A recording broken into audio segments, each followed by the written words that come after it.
I am going to now introduce Lauren Sanders. And so Lauren is a sophomore at North Wake College and Career Academy. She's in 10th grade and she's already been working as a volunteer at Marbles Kids Museum for 4 years, which is so impressive. In addition to school and her volunteer work, she participates in Girl Scouts and in the MSEN pre-college program. That's Math, Science, and Engineering Network pre-college program through the Friday Institute for Educational Innovation at NC State. As a participant in MSEN since 6th grade, Lauren has enjoyed her time at Saturday Academy and during the summer camps. And Lauren's going to share with us today the power of play. Good morning, everyone. My name is Lauren Sanders, and I'm a sophomore at North Wake College and Career Academy, and today I'm going to be talking to you about the power of play. Now, what is play? I know that everyone here has played before, but what is it really? Well, play has many different definitions, but my favorite one is engaging in an activity for enjoyment and recreation rather than a serious or practical purpose. Play isn't just having mindless fun, but a learning experience, an incredibly important one at that. Educational researchers and professionals describe playing with 5 characteristics. Those characteristics are that play is personal, engaging, structured, imaginative, and stress-free. But what does all of that mean? Well, let me explain. The first characteristic of play is that play is personal. We know that when we were babies, we played very differently compared to the way that we might play now. And it's also likely to change in the future. The way we play is also different from others, based on age, interests, talents, and more. As babies, we're new to the world, and we learn through being curious in our experiences, as well as our parents, of course. Our play experiences are often exploratory and fueled by curiosity. But what is curiosity? Merriam-Webster defines curiosity as interest leading to inquiry. In other words, this means that you might have a particular interest in something and you could be led to ask, well, why? Like, why is the sky blue? Or why do some people's feet stink and others don't? By the way, I am not a foot sniffer. This is the natural questioning process that happens in play. We have all done this process. It's an informal way of practicing the scientific method. You've made observations, asked questions, and possibly thought about your hypothesis, which might lead to experimentation, where you test your hypothesis in some way. This is just one of the ways that we learn from playing, but it's a big one. Curiosity is the driving factor to playing, making your experience enjoyable and valuable.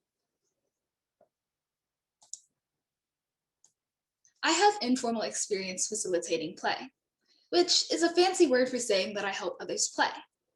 My foundation in facilitating play comes from being a big sister to my younger brother and being a natural play leader to my younger friends. I don't think I told you yet, but I love playing and I love to engage my friends and family in playing too. My formal play experiences comes from Marbles Kids Museum in downtown Raleigh, where I serve as a teen play corps volunteer. I was fortunate enough to earn the gold level Presidential Volunteer Service Award for having over 100 hours of community service in a year. I'm very passionate about serving others through play. I've learned so much from my volunteering experience. One of the most important things that I learned was that you can guide children in play, but you don't force them. Otherwise, it would ruin their play experience. Okay, now let's take a moment and answer this question by typing it in the chat. What is your favorite way to play? Is it personal to you? Just think about it. Ms. Gibson, would you please moderate the chat? While you're typing, I'll tell you about some of my favorite ways to play. One of my favorite ways to play is going outside in nature and exploring, especially with my little brother. We love to look for all kinds of animals together. I'm also a self-proclaimed wilderness survival enthusiast, and I love to identify edible plant species while walking on nature trails. I also like to be creative while cooking in the kitchen as a form of play. My mom calls it kitchen chemistry. I just want to see if you can tell what one of my favorite animals are from the pictures. You can put it in the chat if you want. And Ms. Gibson, did anybody put their favorite ways to play in the chat? Yeah, we have lots of explorers and outdoors folks on the chat. And we have some specific to gardening, forest and trails, and playing chess. Lots of folks talking about frogs and amphibians as your favorite animals. They are. And those are some really cool ways to play. Those are all great. It's important to acknowledge that everyone's favorite ways to play will be different and it's special to them. That's what makes play personal. And my favorite animals are frogs and amphibians. I also like reptiles too. The second characteristic of play is engagement. It's more important that you enjoy the process of playing rather than the result. Playing isn't school. You don't play to get a result, like doing classwork to get good grades. You play for the sake of playing. We know that play is an activity for enjoyment, which is customarily relaxing and fun, rather than a serious or practical purpose. For instance, when I go outside to play, I might have a loose goal that I want to find a certain animal or plant. And generally, I don't find what I'm looking for at all.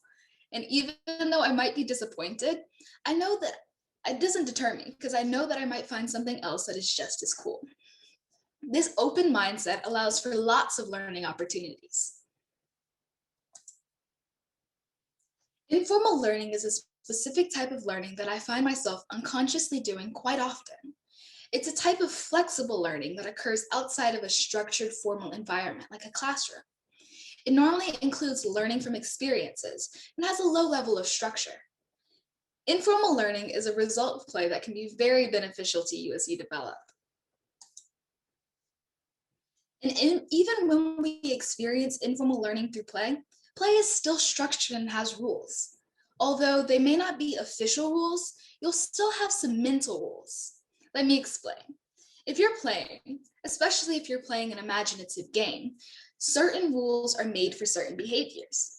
For instance, if you were playing on a playground and you decided that the jungle gym was an island and that you and your friends are pirates discovering that island and going to bury your treasure, you would have to act like pirates, right? And consciously decide the certain made up rules about how to be a pirate. So when I say rules, I don't always mean rules in the traditional sense of them being set explicit regulations and principles. I've also been able to observe this while volunteering at Marbles. While playing with guests in the museum, I've been told many times by kids that I'm not doing something right, according to the rules that kid set up in their mind. But there's a difference between the player setting up rules for play and the play being structured. Structured play is more of play having a specific learning objective and is normally facilitated by someone older. An example of structured play might be learning about polymers while making slime.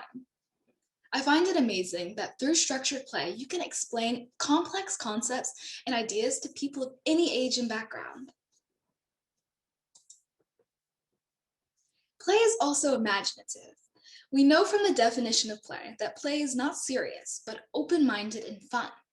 And it's good for play to be imaginative, especially because being creative and imaginative can be very beneficial to developing creative thinking skills.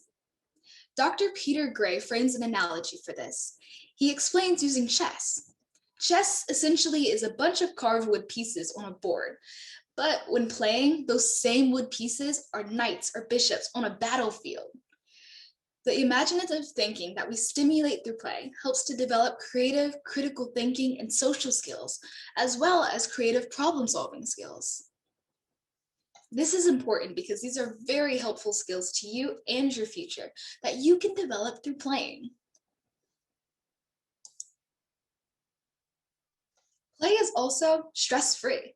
Stress is your body's reaction to a challenge or demand.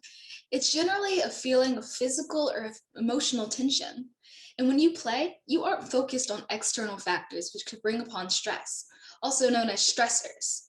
Like, for instance, you being focused on schoolwork, extracurriculars, and anything else that you might have to work on, that just doesn't happen in play.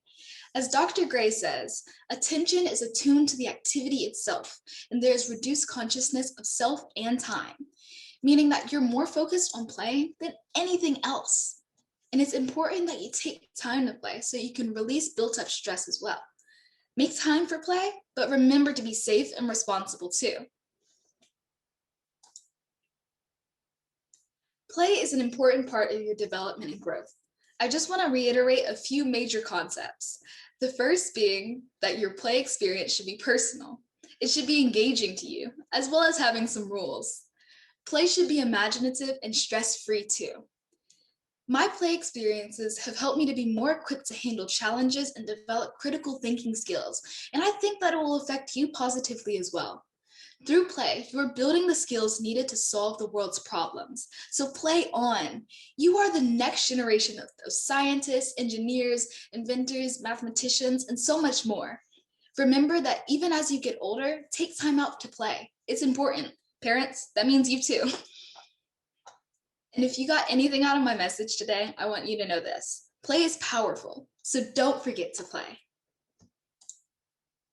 Thank you. Any questions?